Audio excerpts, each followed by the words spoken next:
Welcome to the Managing the Smart Mind podcast with your host, Coach Kramer.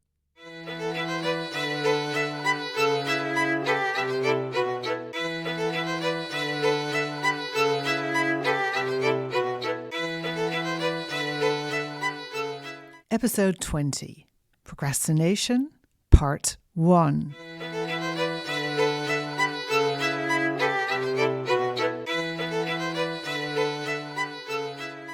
Hello, smart and probably sometimes procrastinating humans. This week brings you the first episode of a series on a much requested topic, procrastination. It's a topic that's so enmeshed with other things like perfectionism, identity, self-trust, self-regulation, and time management that it's going to take at least 2 episodes, maybe even more, to tease it all apart. And in this first part, I'm going to cover what procrastination is, what actually happens when you procrastinate, when it becomes a problem, whether everyone procrastinates, why smart humans have a higher risk of procrastination, and how to overcome it. And I won't have a lot of time to dive into that last part. So in the second part, in the next part of this series, I'm going to do a deep dive into strategies to overcome procrastination. I'm going to give you a whole series, actually, of how to do that. And I'll show you how to make all the tips much more effective using a 3-pronged approach. Oh my God. I think I've been longing to use that word for a very long time. 3-pronged. So good. But as always, with a philosopher, first things first. What is procrastination? Well, here's a very simple dictionary definition. It's the action of avoiding or delaying something. And some dictionaries add the action of avoiding or delaying something you don't want to do. Now, I think that definition is somewhat incomplete because when we procrastinate, we don't just sit and do nothing. I mean, that'd be torture, right? We just as much torture as doing the thing we're trying to avoid. We actually do something else instead of the thing we are supposed to be doing. Instead of studying for your exam, you may fold laundry. Instead of making sales calls, you take another course on how to sell. Instead of doing yoga, you watch yoga influencers on social media. So the way I like to define procrastination is as follows. It's the act of replacing something you decided to do earlier with something that feels better in the moment. Or, in more neurological terms, it's your primitive brain winning over your prefrontal cortex, which is a nice segue into the next question. What happens when you procrastinate? Well, it's actually quite simple. First, you feel an uncomfortable emotion about or around the thing you are supposed to be doing. It may be more than one. For example, you'll feel boredom when you're doing admin. You'll feel frustration when you're dealing with customer service. You'll feel fear or anxiety about doing something new, creating something new, like a new podcast episode, for example. And yes, I still get this every week, even though this is the 21st episode. Amazing. And your brain then notices the discomfort and tries to fix it in the easiest possible way, which is by getting you to actually avoid the whole thing. And it will do this by cleverly offering you lots of quote unquote better, as in easier alternatives. Instead of making that difficult phone call, it will offer that you really need to clean the kitchen. Instead of going for an early morning run, it will suggest that you go into work early and run in the evening, which then never happens. Instead of writing a LinkedIn article, it will kindly suggest that you read at least 2 books about the topic first. So this is kind of the battle you're up against. And if you're not prepared, it's actually quite unfair.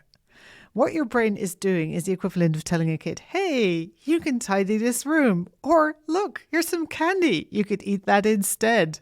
What's going to happen, right? The easiest, most rewarding thing in the moment is to eat the candy. So that is what we tend to default to. Now, there's always a little bit of procrastination, I think, in our lives for most of us. But when does it become problematic? First, and I think maybe even most importantly, when you don't get around to doing the things that are important or meaningful to you in the long term. Or in Stephen Covey terms, the stuff that lives in the second quadrant of important but not urgent. And these are actually very important things. They are the things that make you feel fulfilled. For example, getting fit, cleaning out the shed. Yes, this can be very fulfilling.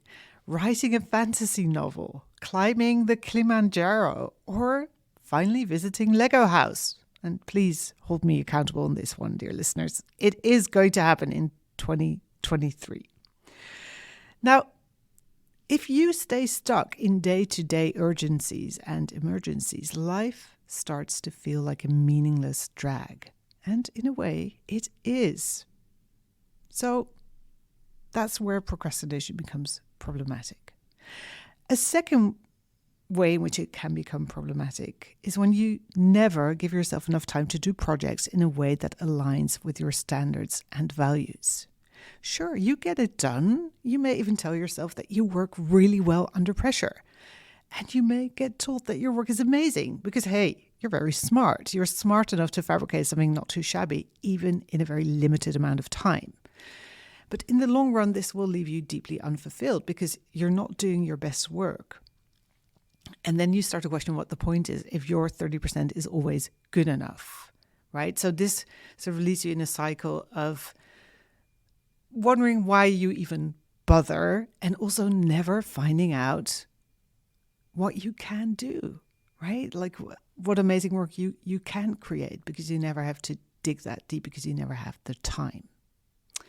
Third, procrastination, so fun, can send you into a negative spiral of anxiety, self-hatred, and eventually depression. Now, here's how that works. Your procrastination causes you stress, which then makes you more prone to unhealthy habits and bad sleep patterns. And then this only increases your anxiety, makes it harder to think well and function well. Again, increasing your tendency to procrastinate, leading to even more stress, etc., right? You've got it. So it's really something you don't want to leave unchecked. And fourth, and this happens to a lot of people with, for example, ADHD brains, procrastination can get you into real trouble if it interferes with your ability to deal with the real world. For example, with things like opening mail, shipping projects on time, etc., right? If you have a tendency to avoid doing that, the bills can pile up and then, the late fees can pile up and people get into real trouble with this. So a little procrastination is human, but if you recognize any of the above, you want to get to work to keep it in check. Now, does everyone procrastinate? No, amazingly. But most people do in at least some areas of their lives. It could be health, it could be chores, work, admin. There is usually something people hate to do and try to get out of. So if you are a procrastinator, and I'm assuming you are if you're still listening to this, then you're definitely not alone. That said, there are people on the other side of the procrastination spectrum who get so anxious by postponing tasks that procrastinating would cause more discomfort. So for them, procrastinating on something isn't the easy way out, isn't the candy, right, you're giving to the child. It's actually terrifying, which may sound nice to you if you're a professional procrastinator, but like any extreme, this isn't great either. And you may even fall into both categories. So there may be areas in your life where you're terrified of not doing the thing more than doing the thing. And there may be other areas in your life where you procrastinate as much as you feel comfortable with. So it's usually not very black and white. And yes, there are those very rare people who simply experience less discomfort than most of us when tackling boring or challenging tasks, they just got very lucky. But as said, they're quite rare. Now, why are smart humans more prone to procrastination? Well, first of all, they are incredibly clever, incredibly good at making up reasonably sounding excuses. And especially the I need to study more, or I need to learn more about this card is very often played. And it seems so noble and wholesome to want to learn more. It's not like you're getting drunk instead of getting to work. So this is a great way smart people con themselves into procrastination, right? They're so good at spinning stories that sound very reasonable and productive and constructive, but it really just is avoiding the thing they don't want to do. Another reason why smart people tend to procrastinate more than average is perfectionism. Now, if you grew up being praised for your achievements, for being so smart, your brain may have started equating your identity with what you achieve in life, which is not fun at all. And perfectionism is a misguided strategy to kind of keep that identity intact, right? You're like, oh, I'm only good if I do amazing things. So I'll have to keep doing amazing things. I'll get into depth about this in a later podcast, but suffice to know that perfectionism protects you from the pain you associate with not succeeding at something and then kind of losing your identity as being smart or amazing. Also, if you're very good at learning, you may never have actually learned how to do hard things because everything has always come very easy to you. And you never learned how to sit with the hard feelings that come up when even your smart brain doesn't make it easy to do the thing you need to do. This is definitely something that I have had to learn later in life because school and even university was so relatively easy for me, or I just failed everything. I tried several degrees, not just philosophy, I just never got to learn how to do the hard things that I can't sort of bypass with my smart mind.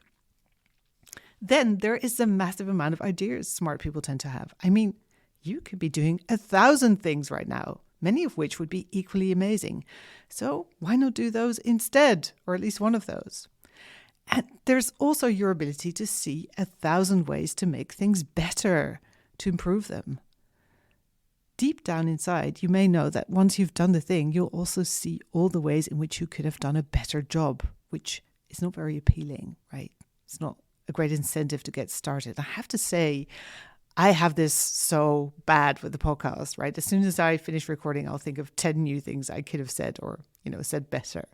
And if I'd give in to that, I'd never do a podcast. And here we are, episode 21, if I count the bonus episode, and people in 60 countries listening. So that is definitely something you want to tame. And last, but definitely not least, is the inability to estimate how long something is going to take. Now, most smart humans do things at non-average speeds, right?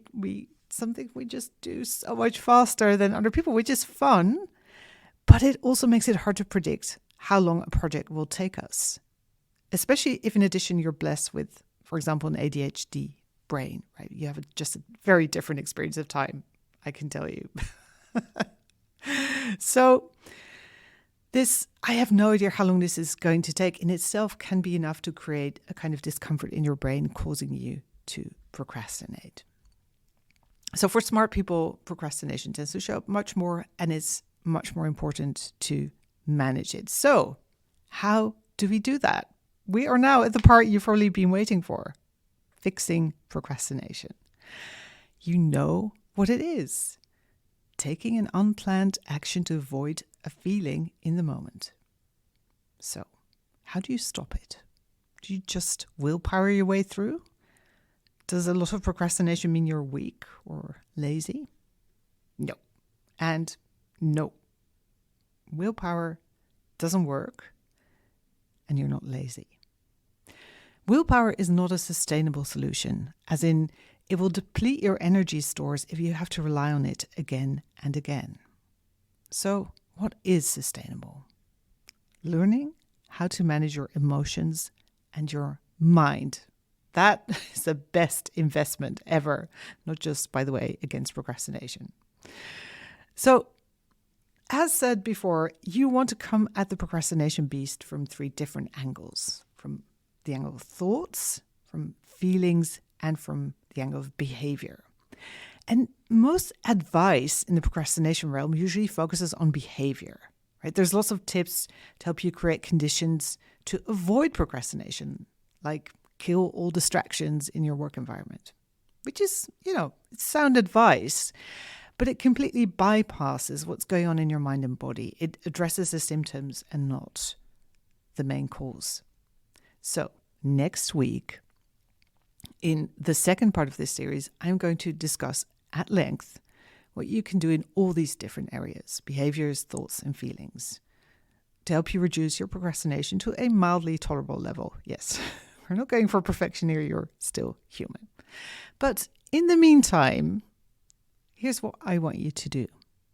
Start noticing how you procrastinate. That makes it much easier to catch it. What are your favorite modi procrastinandi?